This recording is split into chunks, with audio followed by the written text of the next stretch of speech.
Welcome to Living with the Land. As you board the boat, please lower your head and watch your steps. For your safety, remain seated with your hands, arms, feet, and legs inside the boat at all times. Parents, please supervise your children and refrain from flash photography or using video lights until we reach the greenhouses. Thank you. Now, sit back, relax, and enjoy living with the land.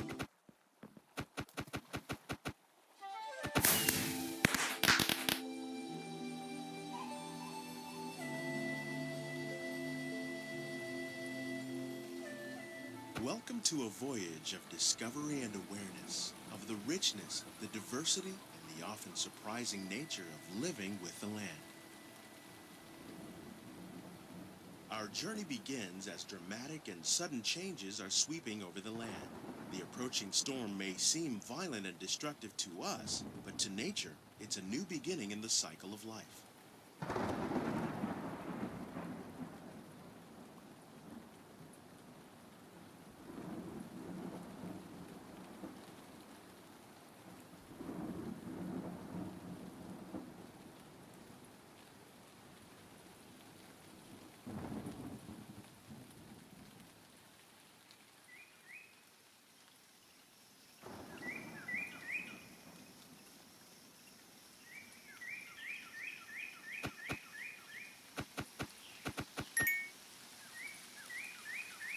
Beneath the surface of the land, roots trap water from the flowing mud, extracting precious nutrients and minerals. These elements, when combined with sunlight, create the diverse living systems of our planet.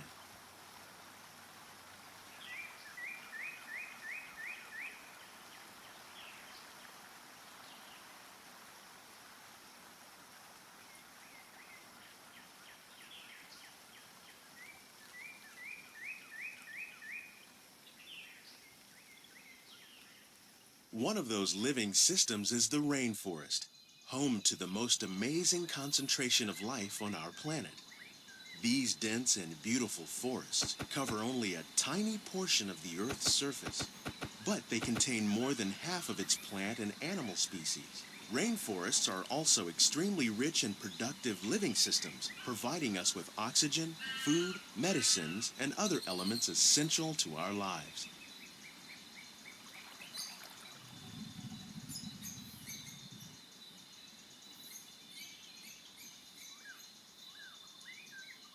In the desert, nature has created a very different, but no less beautiful living system.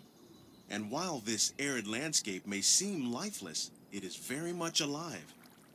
The plants and animals that have learned to survive in these harsh conditions make use of what little water they can find and avoid the scorching rays of the relentless sun.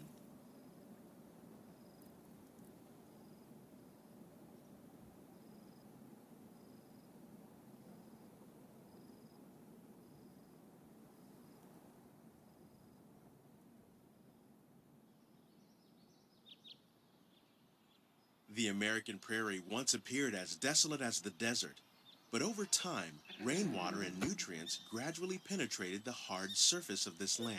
Even the hooves of the mighty buffalo helped create the rich soil that would one day become home to the American farm.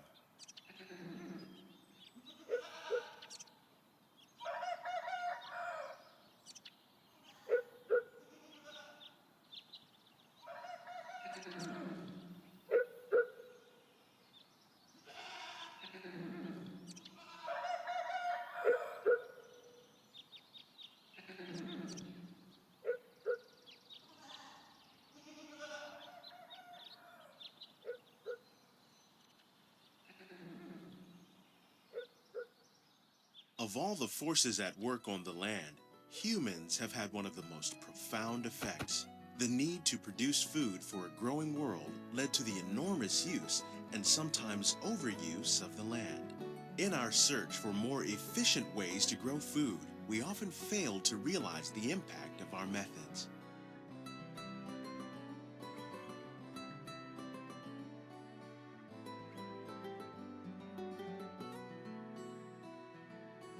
Today, we're learning to live with the land, discovering better ways to grow food that will assure both human and environmental well-being. In Japan, we're learning that by mixing leaves and other living materials into our soil, we can make farmland more fertile without the need for chemicals. Here at Epcot, we're learning to reduce the need for chemical pesticides by breeding and using natural predators, like ladybugs and wasps, to control pests. In the farmlands across America, we're learning that by plowing under vegetation containing natural fertilizers, we can enrich the soil without the use of chemicals. In arid regions, we're learning to produce food on desert seacoasts by developing and planting crops that thrive on saltwater. Here at Epcot, we're learning to reduce the need for chemical pesticides by breeding and using natural predators.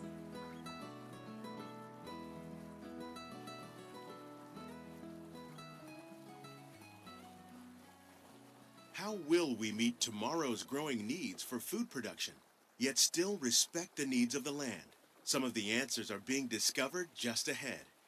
To help us maintain these carefully controlled ecosystems, and for your safety, please remain seated in your boat at all times.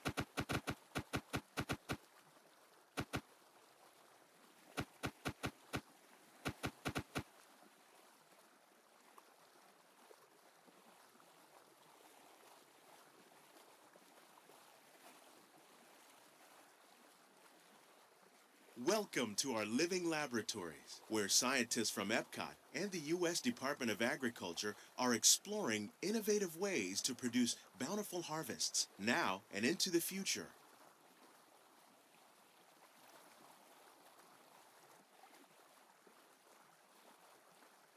The tropics are home to the greatest diversity of plants on the planet.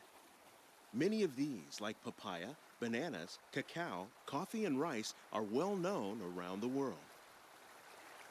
These are just a few of the edible plants that have been an important source of nutrition for people living in the tropics. Many are rich in vitamins and minerals, while others are well adapted to growing in less than ideal conditions. Some, like the water lily, thrive in wet, swampy areas and waterways. All parts of this plant, even the flower petals, are edible. The starchy root of the plant has long been used to make flour for baking. One day, many of these lesser-known tropical plants may be as important as the bananas growing on both sides of the boat. More than 28 million tons of bananas are eaten annually, making it the most popular fruit in the world.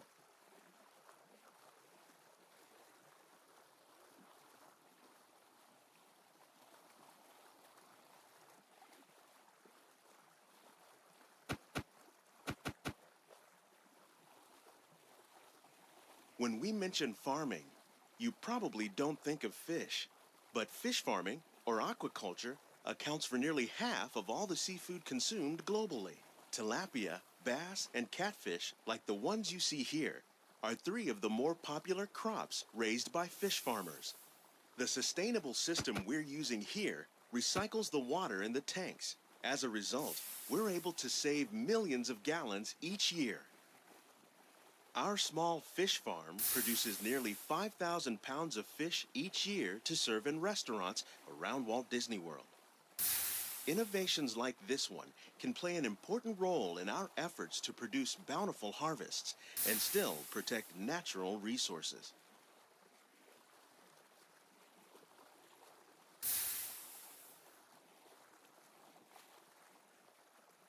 While there are more than 50,000 edible plant species in the world, most of us are only familiar with the handful that make up our everyday diet. The common grains growing here, wheat, maize, sorghum, and millet, plus rice, account for nearly 2/3 of our global food consumption. Learning how to increase yields of these staples is an important goal of research around the world.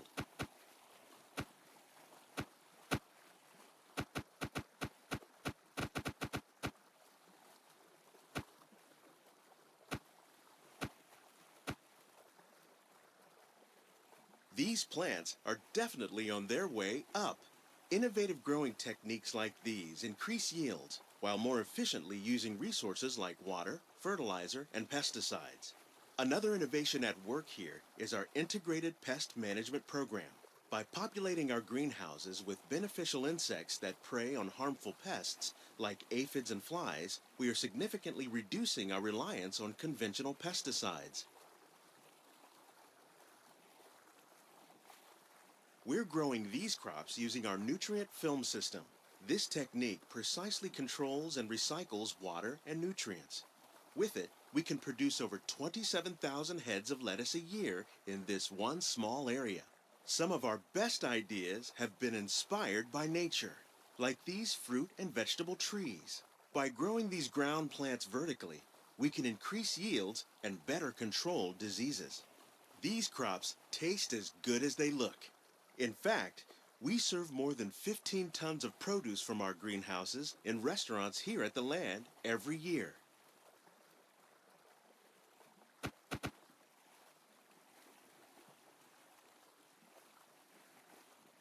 The future of agriculture may include innovative ideas like this vertical growing system. Plants grown in this way use a fraction of the space required by traditional growing methods. That saves water and increases production. The aquaponics system on your left combines hydroponics with aquaculture. The fish provide a natural source of fertilizer for the plants, and the plants help keep the water clean for the fish. It's another great way to produce more while using less. In our lab, Epcot scientists are working with the U.S. Department of Agriculture on a number of innovative projects. The goal of these efforts is to produce higher yielding and better quality plants.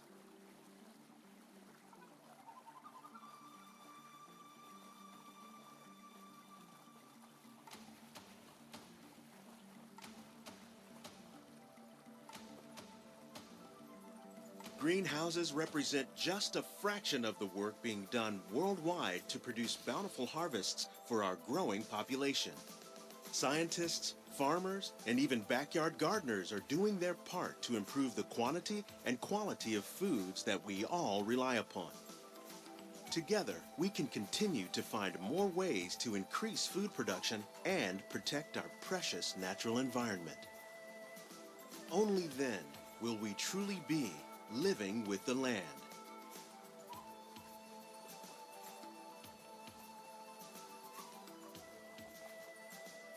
On behalf of Walt Disney World, we hope you've enjoyed this unique journey through our living laboratories. If you'd like a closer look, then check out the behind the scenes.